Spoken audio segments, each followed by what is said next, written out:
Okay, let's solve problems under uniform rectilinear motion and uniformly accelerated rectilinear motion. Okay, so for problem 1, we have a motorist is traveling at 54 kilometers per hour when she observes that a traffic light 240 meters ahead of her turns red.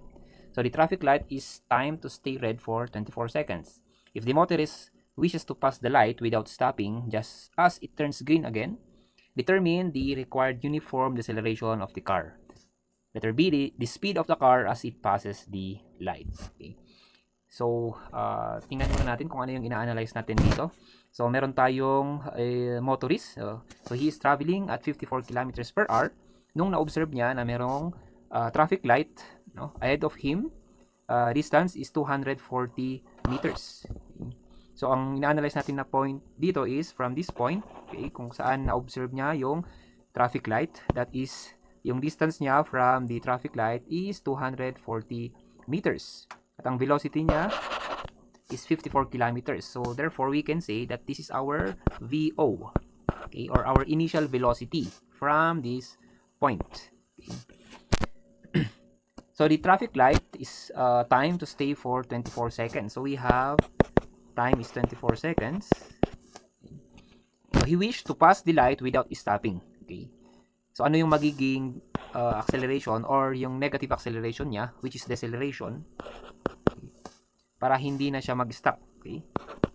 And letter B, ano yung magiging speed niya, okay, as it passes the light. So, ano yung speed niya as it passes the light? So, that would be, ano yung speed niya dito sa mismong traffic light. So, this will be our final velocity. Okay. So, we can denote na yung 240 meters is ito yung distance x natin. Okay? For letter B, unknown ang final velocity. Okay? At as it passes the light. So, solving first for acceleration using yung equation of motion natin na na-discuss ko last time. So, meron tayong time, 24 seconds. Okay? Meron tayong initial velocity. Okay? So, final velocity, hahanapin din natin yan. So, we can use this formula. Okay? That is x is equal to xo plus vot, okay, plus 1/2 at squared. Okay? So, ang value ng x natin, class, that is the distance from this point kung saan niya na-observe yung traffic light hanggang dun sa traffic light, that is 240 meters. So, we can substitute. Okay. So, 240 is equal to, so ang xo natin is this point, ano yung position niya, first position niya. So, ito yung magiging, since ito yung reference natin, so we can denote na yung xo natin is 0. Okay. So, 0 plus, we have our initial velocity, which is 54 kilometers per hour. Since naka-kph yan, at ang value ng x natin is meters, yung time natin is 24 seconds. So, i-convert na lang muna natin sa meters per second yung initial velocity. Okay. So, initial velocity is 54 kilometers per hour.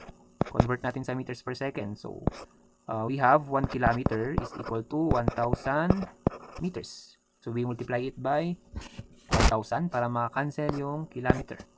Next, we have yung hour. So, para makancel yan, convert natin to seconds. Okay. So, we multiply it by, so in 1 hour, we have how many seconds? We have 3,600 seconds. Okay. So, dapat yung 3,600 nasa baba. So, para makancel, nasa taas, dapat yung hour. Then, we have 3,600 seconds. So, cancel yung hour, matitira is seconds. We have initial velocity na 15 meters per second. Then, ito na yung sasubstitute natin dito sa VOT.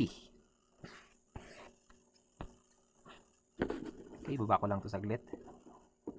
Isulipan natin yan dito.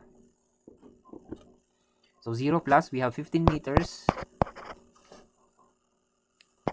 Okay, so 15 meters times, we have yung 24 seconds. Yun yung time natin. No? Time nung traffic light before it turns red. So, 24 seconds.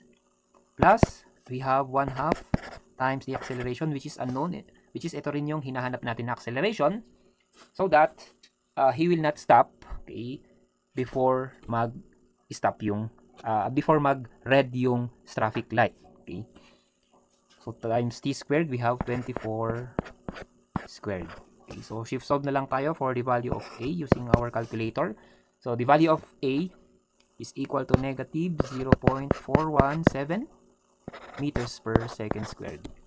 Okay, so negative indicates that it is a deceleration. Okay.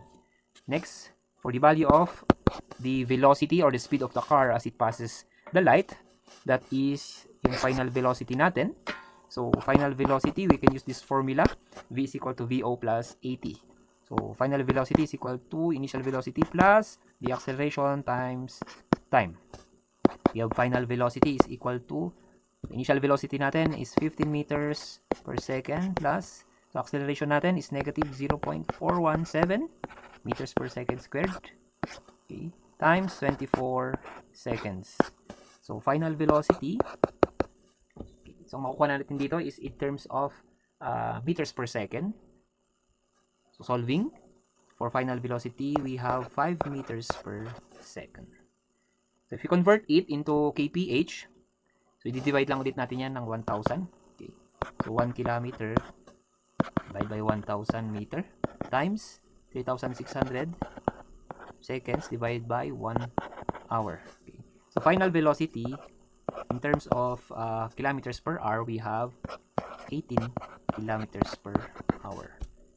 So, it's either, ang sagot natin is 5 meters per second or 18 kilometers per hour. So, this will be our final answer.